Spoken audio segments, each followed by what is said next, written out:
Recording by Icy Jumbo. Madame Bovary by Gustave Flaubert. Translated by Eleanor Marks Aveling. Part 2, Chapter 4.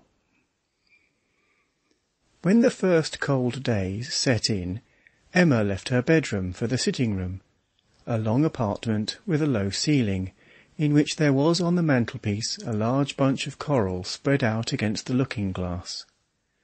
Seated in her arm-chair near the window, she could see the villagers pass along the pavement. Twice a day, Léon went from his office to the Lion d'Or. Emma could hear him coming from afar. She leant forward, listening, and the young man glided past the curtain, always dressed in the same way, and without turning his head. But in the twilight, when, her chin resting on her left hand, she let the embroidery she had begun fall on her knees, she often shuddered at the apparition of this shadow suddenly gliding past. She would get up and order the table to be laid. Monsieur Homais called at dinner-time. Skull-cap in hand, he came in on tiptoe, in order to disturb no one, always repeating the same phrase, "Good evening, everybody."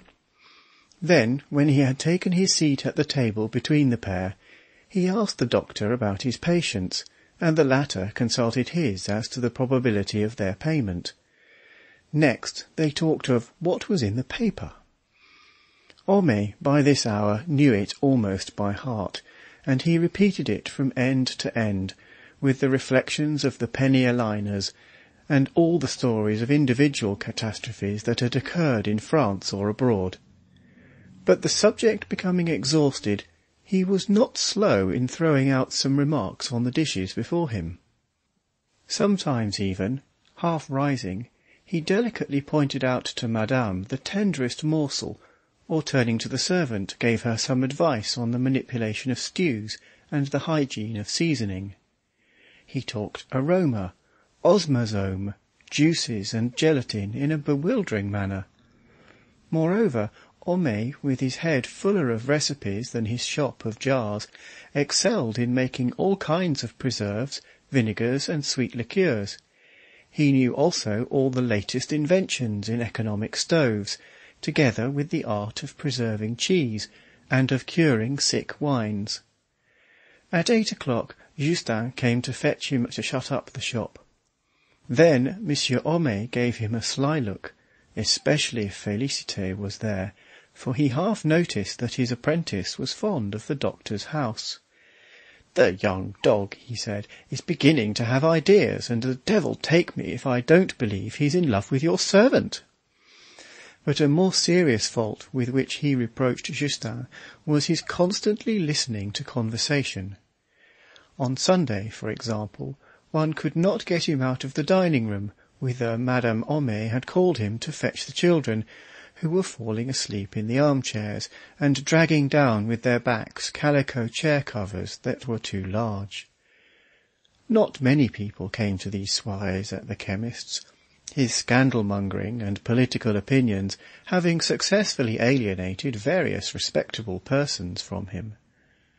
The clerk never failed to be there.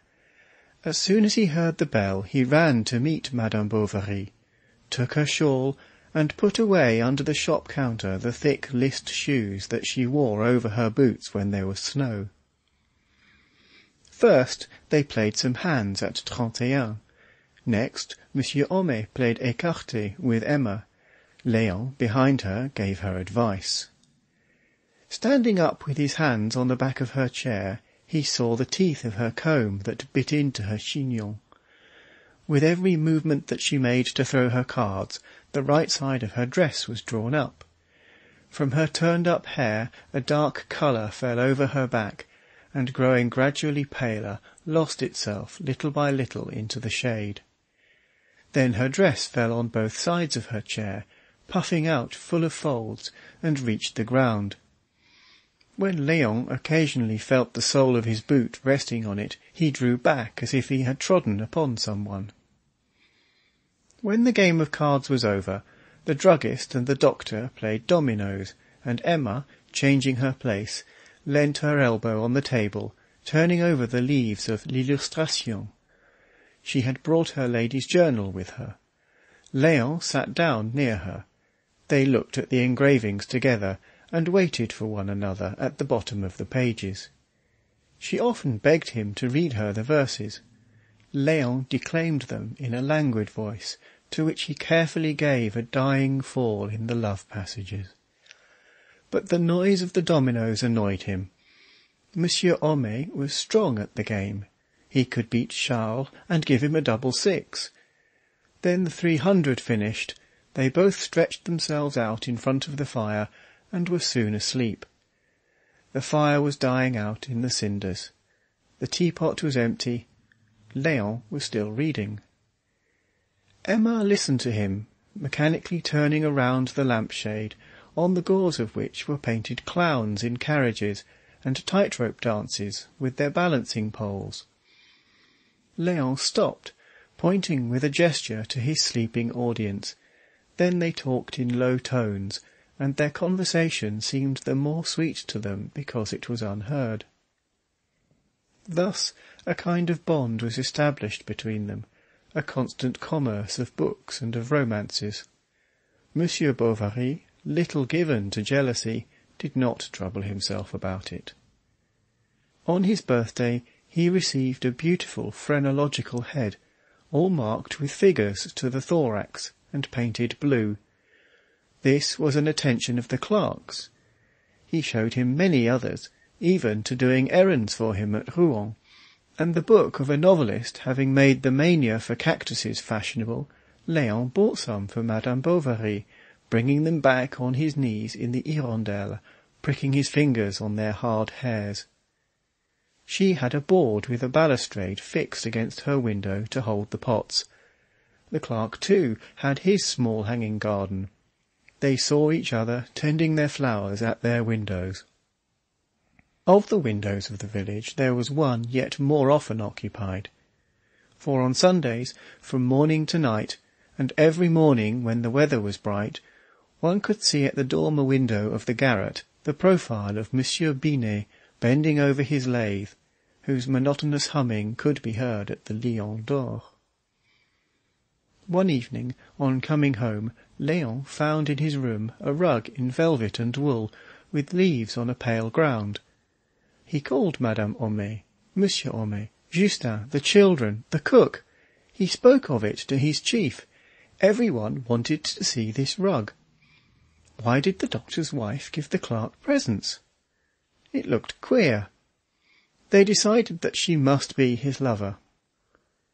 He made this seem likely, so ceaselessly did he talk of her charms and of her wit, so much so that Binet once roughly answered him, "What does it matter to me, since I'm not in her set?" He tortured himself to find out how he could make his declaration to her, and was always halting between the fear of displeasing her and the shame of being such a coward. He wept with discouragement and desire. Then he took energetic resolutions, wrote letters that he tore up, put it off to times that he again deferred.